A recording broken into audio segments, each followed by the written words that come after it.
L'exposition Afrosonica Paysages sonores est portée par une équipe scientifique. Il y a un co-commissariat entre moi-même et Nchepe Tchekere Bopapé, qui est un artiste et curateur, un artiste qui vient du milieu de la musique. Son nom d'artiste est Mo Laoudi. L'équipe scientifique comprend également Mathias Liegme, qui a été collaborateur scientifique tout au long de l'exposition. Cette exposition Afrosonica Paysages sonores, ça inaugure un nouveau cycle d'expositions qui seront présentées pour les prochaines années avec comme grande thématique réenchanter la Terre. Afrosonica Paysages sonores, c'est une exposition qui invite à une immersion en fait dans plusieurs environnements sonores. Il y a de la musique, il y a des sons, il y a des différentes sources sonores et l'idée c'est d'approcher l'exposition par le biais des sens et de se plonger dans ces différentes propositions à caractère immersif.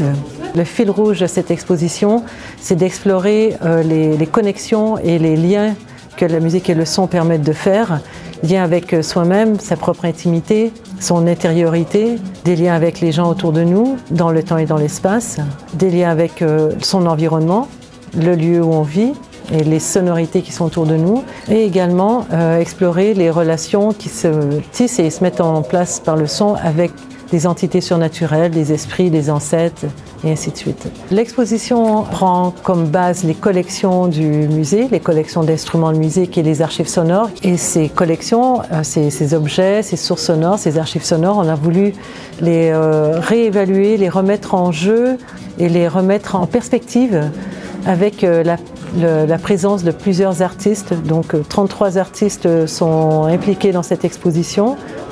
Parmi elles et eux, 7 artistes ont proposé des créations originales qui sont des commandes faites par le MEG auprès de ces artistes.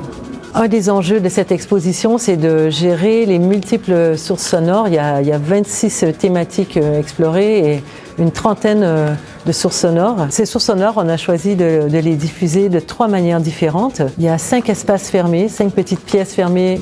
Il y a des sources qui sont diffusées dans le musée d'une manière plutôt diffuse et plusieurs sources qui sont à écouter au casque, qui est un moyen d'avoir une écoute très précise et de grande qualité, mais qui a le désavantage d'isoler un peu à travers l'écoute. L'exposition Afrosonica Paysages sonores n'est pas organisée avec un parcours chronologique ou un parcours géographique, par exemple, ce qui fait qu'il y a 5 sections données à explorer, mais dans n'importe quel ordre. Il n'y a pas les sujets et les thématiques sont regroupés en sections, 5 sections différentes, mais le visiteur est invité à les parcourir dans un sens aléatoire, selon son inspiration et selon son intérêt vis-à-vis des différents thèmes abordés.